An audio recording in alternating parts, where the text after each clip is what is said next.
On a cold evening that carried more silence than comfort, Linda Clark stood outside her eldest daughter's home and knocked with trembling hands. The door flew open only long enough for Emma to see her mother's worn coat and tired face before she slammed it shut again. The sound echoed through the neighborhood like a final verdict. Linda took a shaky breath and walked to the next house, hoping her middle son would be different.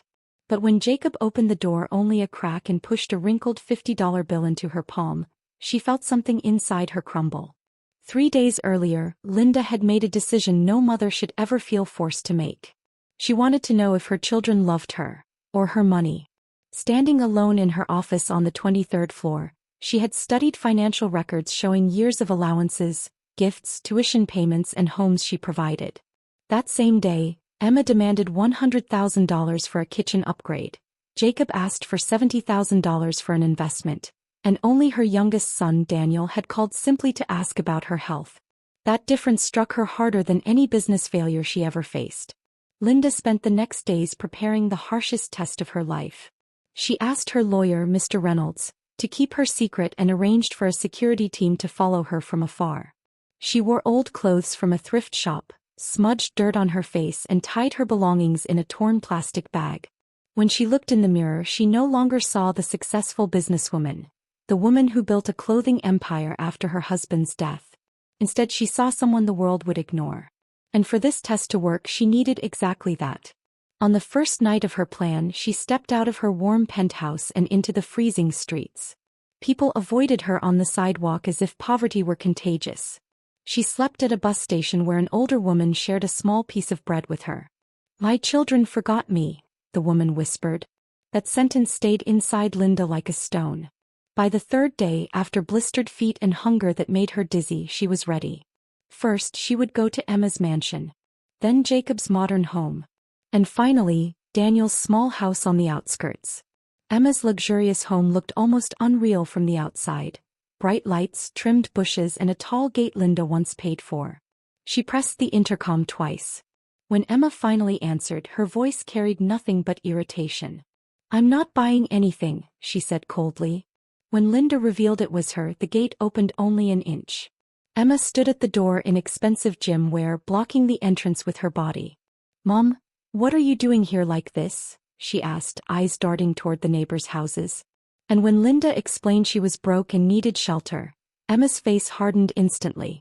Emma crossed her arms and shifted uncomfortably, as if Linda's presence were a stain on her perfect home. "Mom, this is really not a good time," she whispered sharply. "Ryan has an important dinner with partners tonight and, well, you showing up like this will cause talk." Linda felt the words cut deeper than the cold wind. "I only need one night," she pleaded softly. "I can sleep anywhere, even the garage." But Emma shook her head. "You can't stay here, Mom. It would damage everything."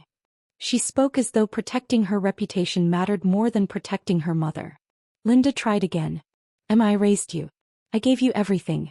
I only need help this one time." But Emma's voice had already turned icy. "There are shelters, Mom. People who handle situations like yours."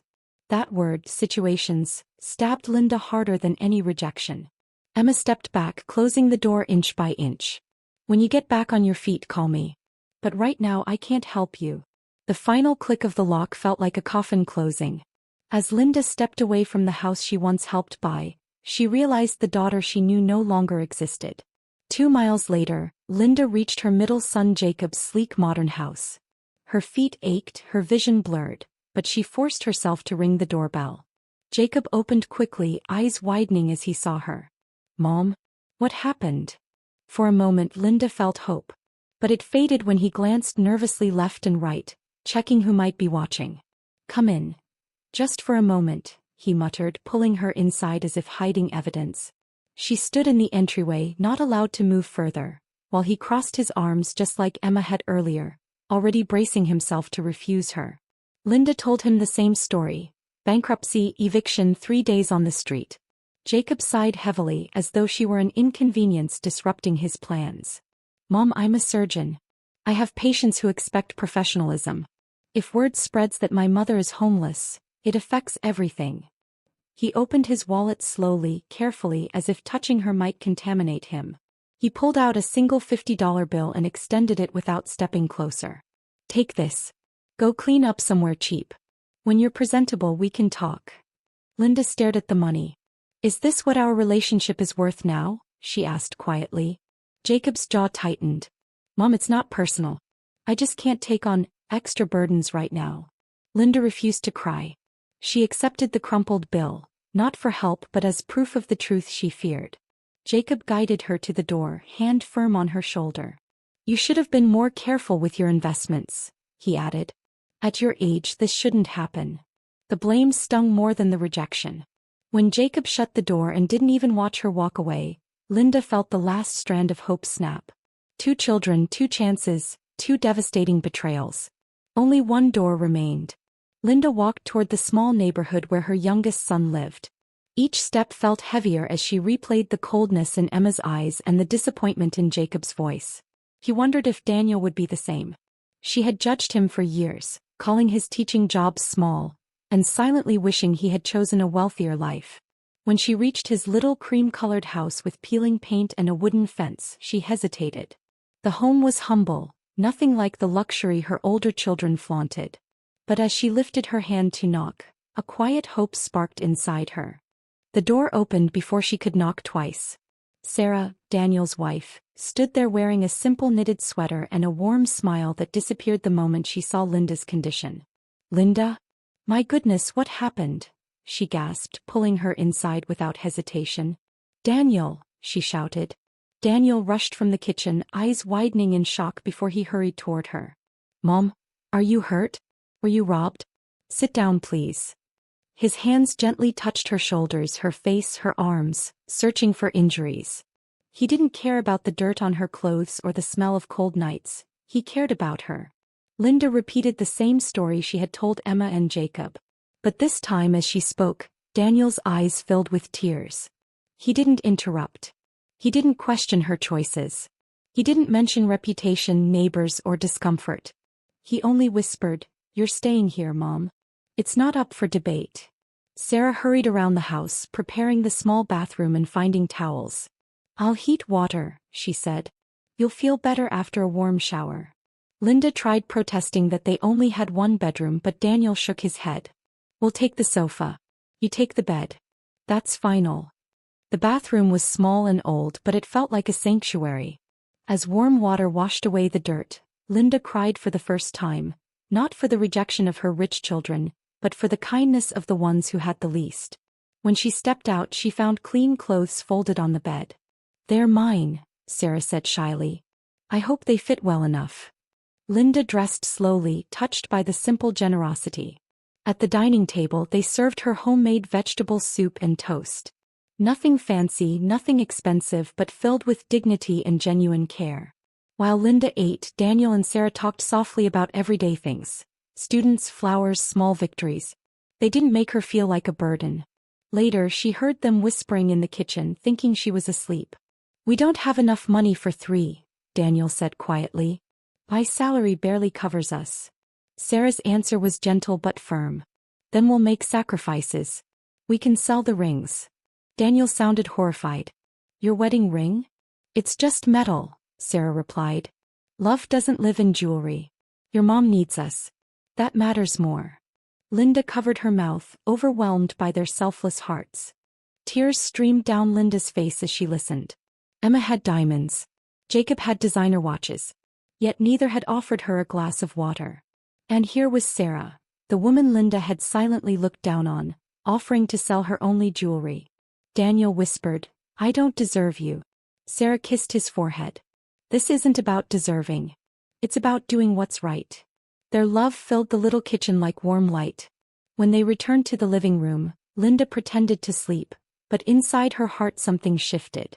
She had underestimated these two. She had misjudged their worth completely. That night, Daniel and Sarah slept squeezed together on the narrow sofa, trying not to disturb each other. Linda peeked through the cracked bedroom door and saw Daniel's arm hanging off the edge while Sarah rested her head awkwardly against the backrest. Sorry, Daniel whispered. This sofa is terrible. Sarah smiled softly. Tonight doesn't matter. Your mom is warm and safe. That's worth any discomfort. They intertwined their fingers even in exhaustion. Linda's eyes filled again. Her wealthy children had everything yet offered nothing. But these two, these humble, gentle souls, offered everything while having almost nothing. Linda lay awake, reflecting on the years she had compared Daniel to Emma and Jacob. She had measured success in money, status, and prestige. Daniel measured it in kindness, compassion, and the impact he made on children who needed hope.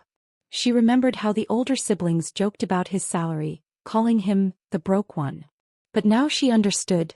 Daniel had built something they could never buy, a meaningful life. She finally realized the true purpose of education wasn't to produce wealth, but to produce character.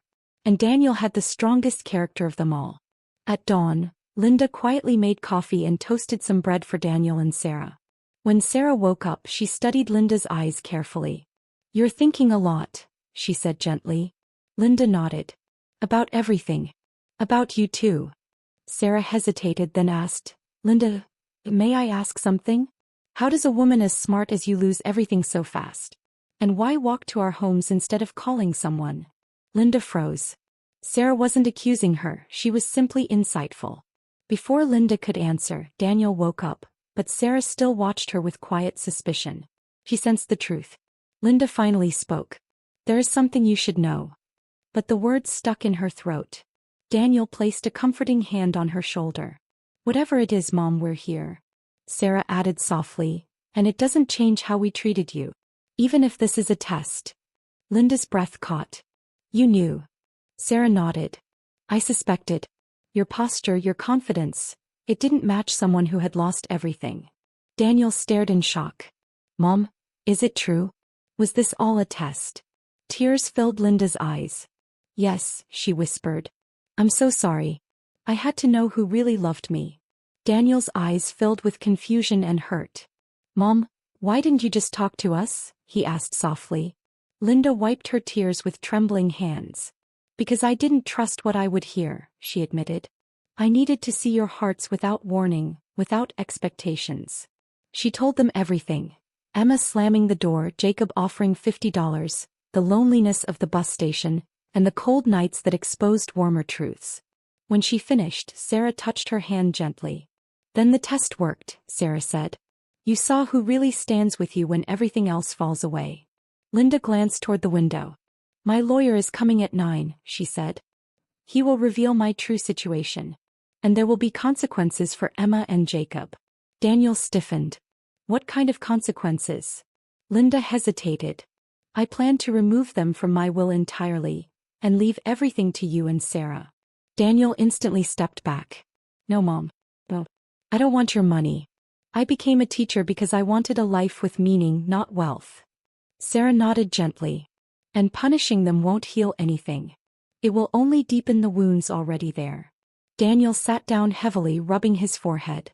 "Mom, they hurt you, but they're still your children," he said quietly. "But if you cut them off completely, you cut pieces of yourself too." Linda looked away. "They abandoned me, Daniel. They treated me like trash." Sarah kneeled beside her. "What they did was wrong," she said, "but anger makes permanent decisions feel satisfying in the moment and painful in the long run. At least let them face the truth before you decide their future." Daniel nodded. "Let them see what they did. Then you can decide." Linda took a shaky breath. "You both speak with more wisdom than I ever had," she whispered. She called Mr. Reynolds and changed the plan. "Bring everything except the will documents," she instructed. "This will be a confrontation, not an execution." When she hung up, Daniel squeezed her hand. "No matter what happens next, you're not alone," he said. Sarah added, "And whatever truth comes out today, it won't change how we treat you." Linda felt something inside her soften, something that hadn't softened in years. For the first time since her husband died, she felt truly supported. At exactly 9 o'clock, 2 black SUVs stopped outside the small house. Neighbors peeked through their curtains as suited security men stepped out, followed by Mr. Reynolds carrying a briefcase. The humble living room filled quickly, the luxury of the visitors contrasting sharply with the worn furniture. Mr. Reynolds opened his briefcase. "Your companies are stable," he announced. "Your accounts are intact. Nothing was ever lost." Daniel stared at the documents, stunned. Mom, you're still wealthy? Linda nodded slowly. Yes. I never lost anything, except faith in the people who should have loved me unconditionally. Mr. Reynolds continued. I contacted Emma and Jacob. They confirmed they would arrive at 10. Linda looked at the clock. 9:40. Her heart pounded. Daniel looked sick. I don't know if I can face them, he whispered. Sarah held his hand. You can, she said. You must. They need to hear the truth. Linda agreed. This is not only their judgment. It is yours too, the day they see who you really are. Daniel swallowed hard and nodded. They all waited in tense silence as the minutes stretched. The sound of approaching engines finally broke the stillness. Emma arrived first in her white Mercedes, stepping out in oversized sunglasses and a cream coat. She looked around the modest neighborhood with visible discomfort. Moments later, Jacob parked his BMW behind her. They spoke briefly on the sidewalk, annoyance clear on both their faces. Why are we meeting here? Emma muttered. In Daniel's tiny place of all locations. Let's get this over with, Jacob replied, checking his watch. They knocked.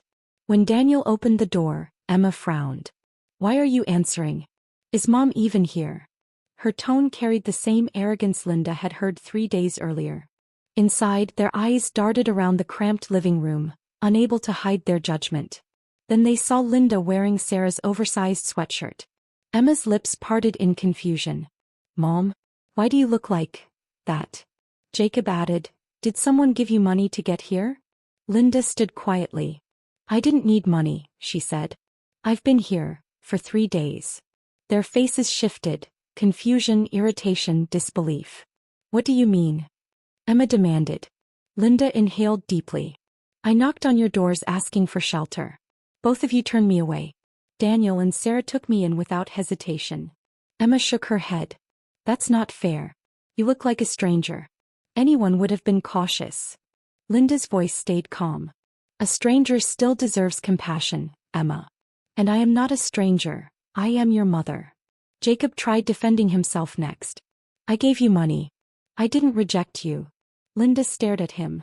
You shoved $50 at me like I was beneath you. You pushed me out the door because my presence threatened your reputation.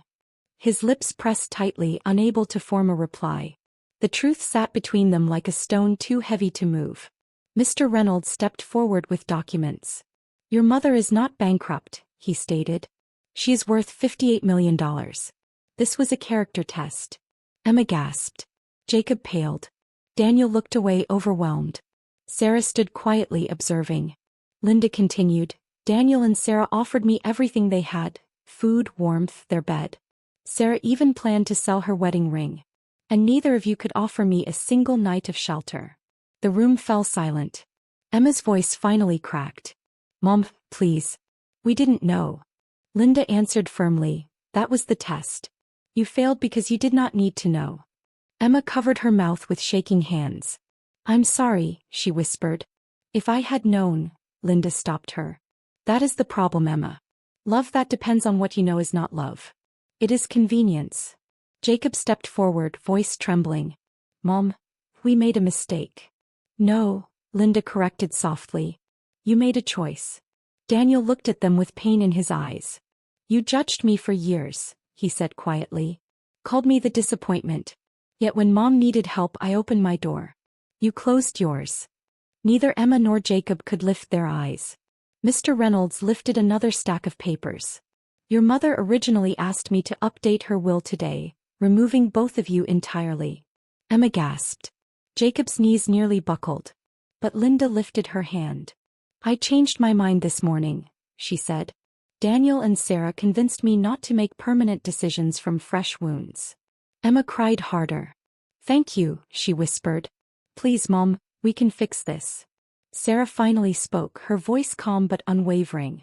Fixing is not one conversation, she said. It is work. Real work. Emma nodded, wiping her tears. Then we'll do the work. Linda stepped closer to them. I am not rewriting my will today, she said. But listen carefully.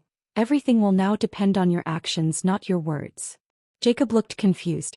What actions? Mr. Reynolds answered. Family therapy. Weekly. No excuses. Emma swallowed. Okay. Community service, Linda added. You will work with homeless shelters. You will see the faces you turned away. Jacob flinched but nodded. And most importantly, Linda said, you must repair your relationship with Daniel and Sarah. Not pretend. Not perform. You must earn their trust again. Emma's gaze shifted towards Sarah with deep shame. Emma stepped closer to Sarah. I am sorry, she said honestly. For every insult, every joke, every time I made you feel less. You were better than me every single day and I never saw it. Sarah's eyes softened but she was careful. Thank you, she said. But trust grows slowly. We will see who you become. Jacob turned to Daniel. I owe you an apology too, he said. I belittled your job, your home, your choices. But you're the only one who remembered what kindness looks like. Daniel nodded. I hope you mean that. I do, Jacob whispered. Linda exhaled deeply, feeling years of emotional weight pressing down. There is one more thing, she said. Daniel and Sarah, come here. They stepped closer hesitantly. Linda looked at them with warm, grateful eyes. Before today I planned to give everything to you both. Not out of favoritism, but because you showed the kind of character money cannot buy. Daniel shook his head quickly. Mom, we don't want anything. I know, Linda said gently. Which is why you deserve it. She handed Daniel an envelope. His hands shook as he opened it. His breath caught. A house, he whispered. Linda nodded. A home near your school. 3 bedrooms, a garden for Sarah and space for the family you may one day have. You won't owe me anything for it. Daniel's eyes filled with tears. Mom, we don't deserve this. Sarah touched his arm softly. We didn't do what we did to be rewarded, she said. Linda cupped her cheek. I know. And that is exactly why this is right. Behind them, Emma stared at the floor, guilt washing over her. Jacob looked away, jaw clenched. They knew the contrast between them and Daniel was undeniable. Mr. Reynolds cleared his throat. We will draft a new family agreement, he said. Your inheritance will depend entirely on your genuine participation in rebuilding this family. Emma nodded, voice weak. We'll start today. Jacob added, and not just for the will. Because we were wrong. Linda studied their faces. For the first time she saw not arrogance but fear. Fear of being left behind, fear of losing not just money, but the mother they had taken for granted. You will not be removed today, Linda said quietly. But the path ahead will determine everything. After Mr. Reynolds and the security team left, the small house felt strangely quiet again. Emma lingered near the door. Mom, she whispered, can I hug you?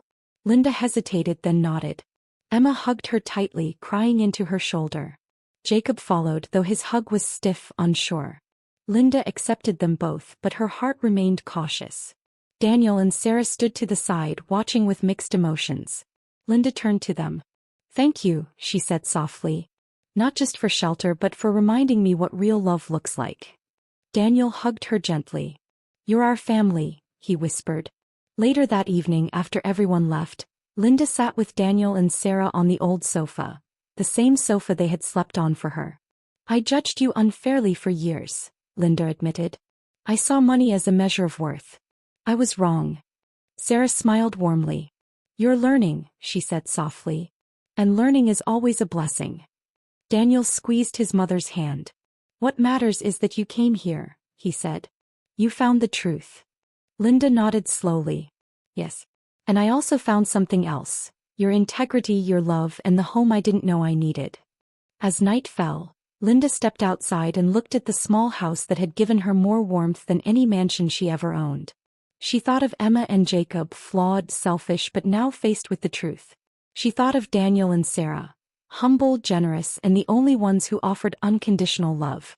For the first time in years she felt hope. Money builds houses, she whispered to herself, but kindness builds homes. And standing under the soft glow of the porch light, Linda Clark finally understood. The richest place she had ever stood was this tiny yard, outside the only door that opened when she knocked.